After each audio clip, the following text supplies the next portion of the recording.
जय श्री कृष्णा। राधे राधे। कार्तिक मास महात्मा अध्याय 12।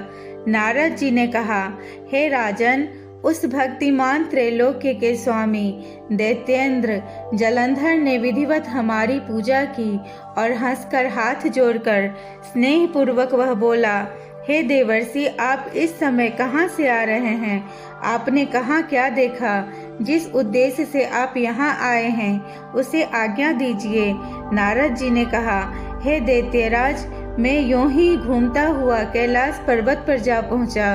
वहाँ पार्वती जी के साथ बैठे हुए शिव जी को देखा। वहाँ 10,000 योजन के विस्तार में कल्प वृक्षों का भारी जंगल था।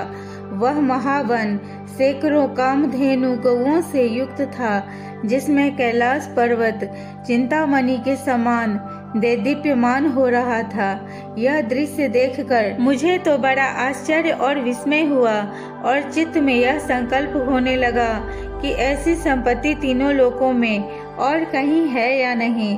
है दैत्यराज, उसी समय तुम्हारी संपत्ति का स्मरण हो आया। उसी को देखने के लिए मैं आपके समीप आया हूँ। स्त्री के बिना तुम्हारी यह संपत्ति देखकर भी मैं इसी निष्कर्ष पर हूँ कि महादेव जी के अतिरिक्त कोई दूसरा त्रैलोक्य में समृद्धिशाली नहीं है।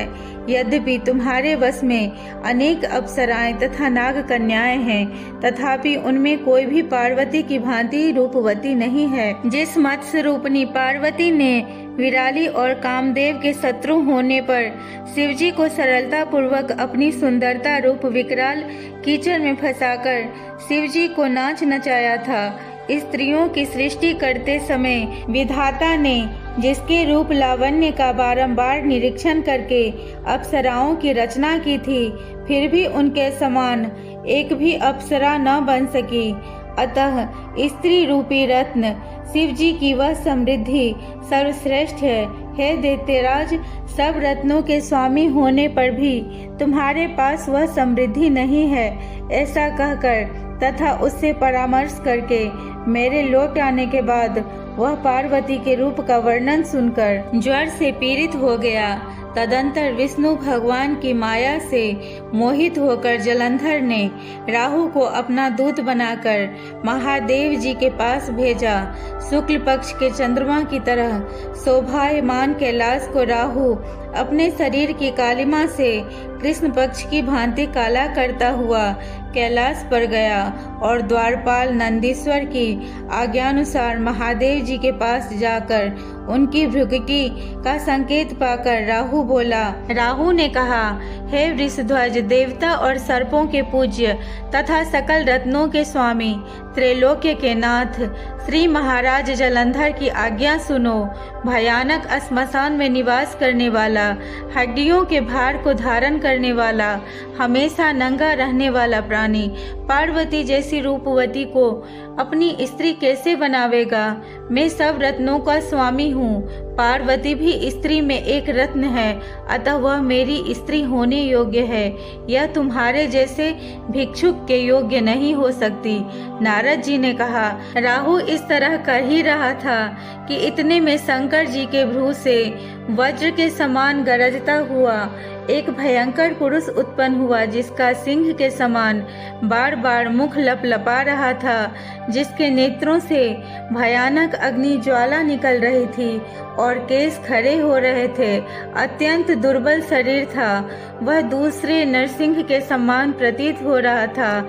अपने को खा जाने के लिए उस पुरुष को अपनी ओर आता देखकर राहु बड़े बेग से भागा, परंतु उसने बाहर राहु को पकड़ ही लिया। वह पुरुष जब राहु को पकड़कर खाने के लिए उद्यत हुआ, तब उसे महादेव जी ने रोक दिया और कहा कि यह पराधीन दूत है, इसे न मारो, छोड़ दो। ऐसी बातें सुनकर उसने राहु को आकाश में ही छोड़ दिया। राहु के छोड़ने के बाद वह पुरुष महादेव जी से प्रार्थना करके कहने लगा। उक्त पुरुष ने कहा कि हे देवेश, हे प्रभु, मैं अतिशय भूखा प्यासा हूँ। मुझे भूख अत्यंत कष्ट दे रही है। आप आज्ञा दे कि मैं क्या खाऊं?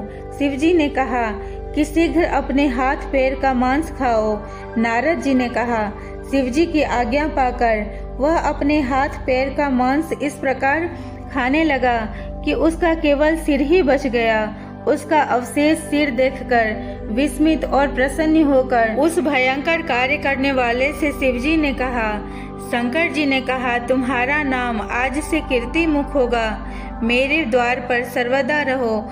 जो भक्त प्रथम तेरी पूजा नहीं करेंगे वे मेरे प्रिय नहीं होंगे।